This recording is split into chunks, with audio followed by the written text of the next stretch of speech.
The Reconciler from 2015. I saw this Christian Saw ripoff, so you don't have to see it. Because it's like Saw, but it's bad. Theme song. Guns Reviews! Guns Reviews!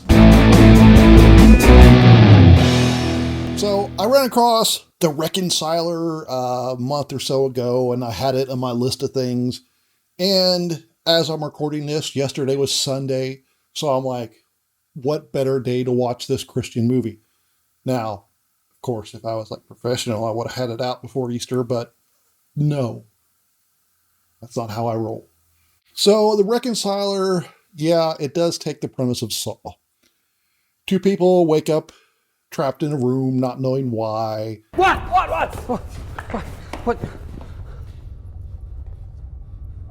Who are you? And they got to figure out why they're there.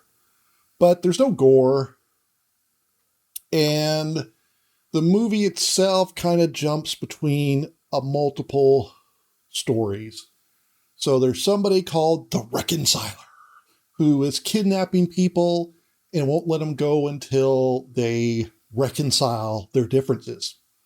So the main group is this set of brothers and this stranger, and they got to figure out what's their relationship with the stranger and the brothers. They're locked in the room, and that's the part that's the most Saw-like. Then there's a father and son who are handcuffed together, and they wake up in the middle of this, national park, and they're told the keys are up on top of the mountain. They got to work together. And then a pair of police officers who are trapped in their car. Wait, there's no keys. I can't get the door open. Unlock it. I did. Well, what are you doing? Trying to get out of here. Stace. Oh my gosh. What is going on? I don't know. That's it. I'm getting out of here. Yeah, how are you gonna do that? No, don't! My gun's empty. My spare clips are gone too, and my cell phone. How about you? Yeah, I don't know why they just didn't break the windows. And the big part tying it all together is we have a reporter. We see that she'd been working like fashion and garbage assignments. And then her boss, Roddy Piper, who needed a day's work, tells him to do a story about faith. That part of the story mainly just exists for her to go around and get stories of faith from people. And it doesn't really go anywhere. There is some connection to one of the groups, but they don't make a big deal about it. I don't know that she is ever made aware of the Reconciler. So the film itself is pretty boring. It's not like so bad it's funny. It's just boring. And there's no gore, so it's mostly just people talking about their feelings. And I will admit it is a pretty smart move to have multiple storylines. That way it's not just one group the whole time, so they can switch back and forth.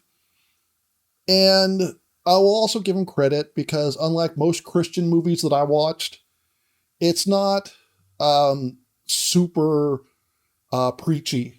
It doesn't treat non-Christians like they're totally ignorant of Christianity and all they need to do is hear about Christianity and then they'll be converted. There are not really any non-believers in it. It's more just about you need to talk to one another. You need to communicate. And so it isn't the typical Jesus will fix everything. Just have your faith in God. No, it's talk to each other. And, I can't disagree with that. The premise, though, is stupid. And there is a twist at the end, which is really kind of jaw-dropping. So maybe you just fast forward to that. But otherwise, I'm going to give The Reconciler 2 thumbs down. It's inoffensive.